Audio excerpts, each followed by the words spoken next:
अस्सलाम वालेकुम, welcome back to the course. आज हमारा दूसरा लेसन है जो कि है बिल्डिंग योर शॉप प्रोफाइल। ये बहुत बहुत इम्पॉर्टेंट है क्योंकि आपकी जो इंस्टाग्राम प्रोफाइल है वो आपके ब्रांड की, आपके बिजनेस की पूरी रिप्रेजेंटेशन है। कोई भी आपको जब पहले आकर देखता है तो आपकी प्रोफाइल देखता है और उससे जो फीलिंग आती है, जो वाइब आती है, जो ब्रांडिंग होती है, वो सारी डिसाइड करती है कि अब वो बंदा यहाँ रुकेगा या यहाँ से चला जाएगा। तो सबसे पहली बात यह है कि जब भी आपने अपना बिजनेस बनाया, आपने जो भी उसकी ब्रांडिंग की, वो आपकी इस इंस्टाग्राम प्रोफाइल में भी शो होनी चाहिए। जो भी आपकी स्टाइल गाइड बनी हुई है या मूड बोर्ड बना हुआ है आपकी शॉप का, वो इस इंस्टाग्राम में रिफ्लेक्ट होना चाहिए। आपकी इंस्टाग्राम प्रोफाइल में जितने भी विजुअल्स होंगे उनमें वो आपके ब्रांड के ही कलर्स, आपके लोगो के कलर्स, आपका स्टाइल गाइड के कलर्स, आपके फॉन्ट्स, वो सारे इधर सारे विजुअल्स में रिप्रेजेंट होने चाहिए, नज़र आने चाहिए। आपके जितने भी मार्केटिंग चैनल्स हैं, यानी आपकी वेबसाइट, आपका यूट्यूब चैनल, आपका फेसबुक पेज और आपका ये इंस्टाग्राम पेज है, इन सब की स्टाइल गाइड सेम होनी चाहिए। यानी इन सब ने उस सेम स्टाइल गाइड को फॉलो किया होना चाहिए, वो एक जैसे लगने चाहिए, उनमें कोहेरेंस होनी चाहिए। ये नहीं कि अगर कोई आपका फेसबुक पेज खोल रहा है, फिर आपका इंस्टाग्राम पेज खोल रहा है या आपकी वेबसाइट खोल रहा है तो उसमें लुक कम्प्लीटली डिफरेंट है। ऐसा नहीं होना चाहिए और इसकी वजह ये है कि लोगों को आपके ब्रांड से एक एसोसिएशन होना चाहिए। जैसे ही वो देखें उन्हें समझ आ जाए कि हाँ, ये वही ब्रांड है, ये वही शॉप है और ये एक ही चीज़ है। ये ना वो जाके कंफ्यूज हो जाए आपकी वेबसाइट पे कि अच्छा ये शायद वो नहीं है।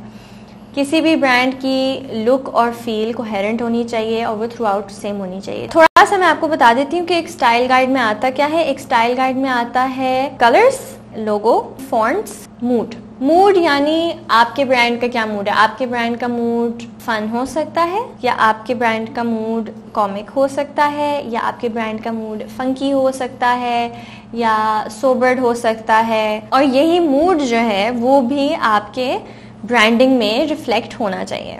मैं आपको मुख्तलिफ इंस्टाग्राम शॉप्स की एग्जांपल्स दिखाती हूँ और बताती हूँ कि किसका मूड क्या है, ताकि आपको एक आइडिया हो जाए कि मेरा स्टाइल गाइड और मूड से क्या मुराद है।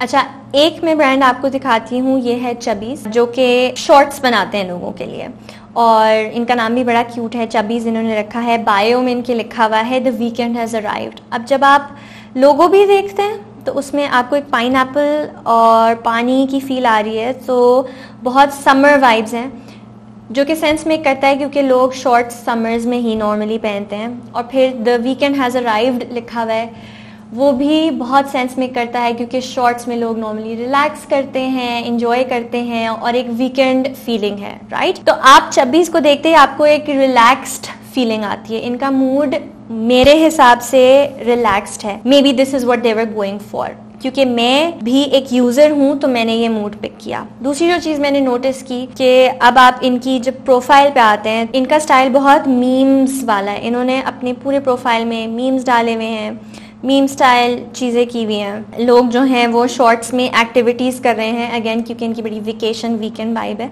तो आपको फ़न तो आ ही रहा है लेकिन थोड़ा सा ह्यूमरस भी है, क्योंकि मीम्स जो हैं वो कॉमिक होते हैं, ह्यूमरस होते हैं। तो आपको देखते ही समझ आ जाती है कि अच्छा, relaxed, fun and funny, that's the vibe. So ये एक एग्जाम्पल है मूड की। दूसरा हम आते हैं द ऑनेस्ट कंपनी। यहाँ पर इन्होंने लिखा हुआ है empowering people to live happy healthy lives. इनकी आप खोलें तो यहाँ आपको नज़र आएगा कि कौन सी फीलिंग आती है, क्योंकि ये मदरहुड और बच्चों के बारे में है और पेरेंटिंग आपको का एस्पेक्ट ज़रा इसमें आता है, रिलेशनशिप्स, लव, इस तरह की फीलिंग इससे आ रही है क्योंकि छोटे छोटे बच्चे हैं और पेरेंट्स हैं एंड रिलेशनशिप्स हैं। तो आप फ़ौरन उसको पिक कर सकते हैं इनकी प्रोफाइल से। इनका लोगो भी वैसा है और इनका जो बायो है उसमें भी उन्होंने empowering people to live happy healthy lives डाला हुआ है। उन्होंने हैप्पी का वर्ड यूज़ किया हुआ है, हेल्दी का वर्ड यूज़ किया हुआ है। तो ये जो ब्रांड है वो बेसिकली बच्चों की चीज़ें सप्लाई करते हैं, ट्रेनिंग पैंट्स, और आप इनका ये खोल के देख लें। So they have bubble bath, shampoo, body wash, diapers, इस तरह की चीज़ें हैं। तो आपको बहुत केयर नरिशमेंट की फीलिंग इससे आती है। अब हमें समझ आ गया कि हमारी जो प्रोफाइल है उसके जो विजुअल्स हैं उनकी एक रिप्रेजेंटेशन कैसी होनी चाहिए। तो अब हम उस प्रोफाइल को बनाने की तरफ आते हैं। तो सबसे पहले आपकी प्रोफाइल में, इंस्टाग्राम की प्रोफाइल में ऊपर एक गोल दायरा बना हुआ है जहाँ पर आपकी आएगी तस्वीर। ये तस्वीर आपके ब्रांड के लोगो की होनी चाहिए, आपके शॉप के लोगो की होनी चाहिए, क्योंकि लोगो ही एक ब्रांड की पूरी रिप्रेजेंटेशन होती है कि अच्छा देखते ही लोगों को पता चल जाता है कि अच्छा ये वही ब्रांड है। जैसे आपने देखा होगा नाइकी का टिक होता है, आपको वो कहीं नज़र आएगा, आपको पता चल जाता है ये नाइकी है। या आपको वैसे भी कहीं टिक नज़र आता है, किसी की शर्ट पे सिर्फ टिक बना हुआ है तो आपको समझ आ जाता है कि अच्छा दिस इज़ नाइकी, राइट। तो आपका जो भी लोगो है वो यहाँ पर होना चाहिए। उसके बाद आपका आता है बिजनेस नेम और यूज़र नेम, ठीक है। अगर आपके यूज़र नेम में, जैसे मैंने लास्ट टाइम बताया, आपको शॉप या ऑफिशियल डालना पड़ा तो वो नेम में, बिजनेस नेम में डालने की ज़रूरत नहीं है। यहाँ पर आपके सिर्फ ब्रांड का नाम होगा। उसके बाद ऑप्शन आती है लिंक की।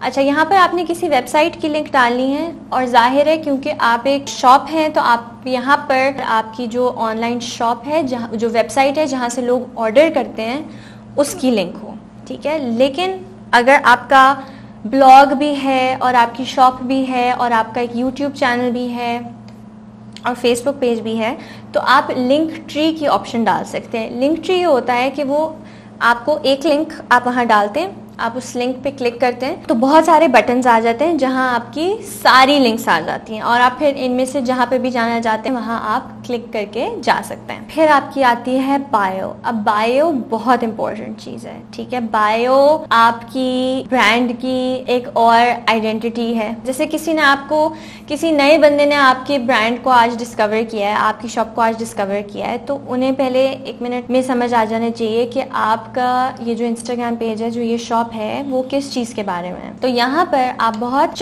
थोड़े अल्फाज में ऐसे डिस्क्रिप्टिव वर्ड्स यूज करें या ऐसे वर्ड यूज करें जिससे देख के पता चल जाए किसी को कि अच्छा ये शॉप जो है वो इस चीज के बारे में है, ये बिजनेस इस चीज के बारे में है। मैं आपको एग्जांपल देती हूँ। जैसे मेरा जो बिजनेस है वो है प्लानर्स का बिजनेस है। तो हम प्लानर्स प्रोवाइड करते हैं जिनमें लोग अपने गोल्स लिख सकें, टू डू लिस्ट लिख सकें, रिफ्लेक्ट कर सकें, उसमें जर्नलिंग का हिस्सा भी होता है। हमारी जो बायो है उसमें लिखा हुआ है build towards your goals without giving up your happiness. तो एक अच्छी फीलिंग भी आती है इससे और इससे पता भी चल जाता है कि अच्छा it has something to do with making goals, right.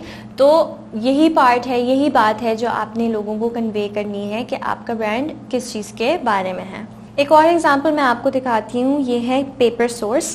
Paper source एक स्टेशनरी ब्रांड है, क्राफ्ट्स होते हैं इनके पास, आर्ट्स एंड क्राफ्ट्स की चीज़ें, journals, pens, pencil boxes, lots of crafty stuff, right. तो इन्होंने अपनी बायो में लिखा हुआ है do something creative every day, क्योंकि ये जो चीज़ें प्रोवाइड कर रहे हैं वो आपकी क्रिएटिव प्रोजेक्ट्स में काम आती हैं। तो it's a very interesting way, बहुत इंटरेस्टिंगली उन्होंने बहुत मज़े से ये लिख दिया है। अच्छा, इसके बाद प्रोफाइल में नीचे आपकी नज़र आती हैं हाईलाइट्स। हाईलाइट्स बहुत सारे छोटे छोटे राउंड गोल होते हैं जो बेसिकली आपने जब भी कोई स्टोरीज डाली होती हैं अपने इंस्टाग्राम पे तो उनको आप जब सेव करके हाइलाइट्स में डाल देते हैं तो आप बहुत सारी डिफरेंट कैटेगरीज में उनको डाल सकते हैं। जैसे आपने बताया कि हाउ टू शॉप, या आपने बताया कि ब्लॉग, या आपने कोई सेल के बारे में बात की, या आपने हाउ टू यूज़, अगर आपका कोई प्रोडक्ट है तो उसकी हाउ टू यूज़।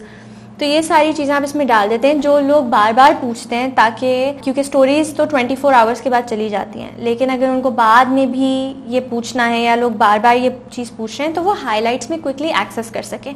पोस्ट वही रहती है लेकिन पोस्ट बहुत नीचे चली जाती हैं। तो हाइलाइट्स का फ़ायदा ये है कि अगर लोग बार बार एक चीज़ पूछ रहे हैं तो वो हाइलाइट्स में प्रेजेंट हो, ताकि लोग फ़ौरन आएँ और फ़ौरन वो चीज़ देख सकें जिसके बारे में वो बार बार सवाल पूछते हैं। तो ये ब्रांड्स के लिए, बिजनेसेस के लिए एक बहुत इंपॉर्टेंट टूल है जो आपके क्लाइंट्स के लिए, आपके कस्टमर्स के लिए, आपके ऑडियंस के लिए एक्सपीरियंस को ज़्यादा आसान बना देता है और एक ईजी स्टेप होता है वो इन्फॉर्मेशन गैदर करने के लिए जो वो जानना चाहते हैं। इसमें भी मैं आपको कुछ एग्जांपल्स दिखा देती हूँ। पेपर सोर्स का देख लेते हैं। उन्होंने अपने पेज में ये डाली हुई हैं हाइलाइट्स, जिसमें एक हाईलाइट है जैसे क्राफ्ट रिसेस, राइट। तो क्राफ्ट रिसेस में वो लोगों को बताते हैं कि आप कैसे कुछ चीज़ें क्राफ्ट कर सकते हैं।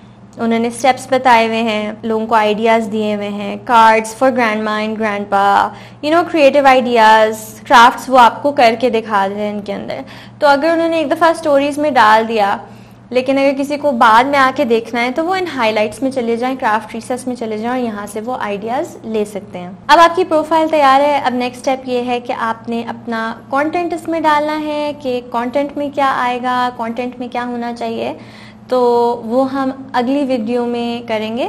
Thank you so much for watching. I hope आपने इसमें कुछ सीखा हो। अब हम मिलते हैं नेक्स्ट लेसन में, जिसमें हम कंटेंट की बात करेंगे।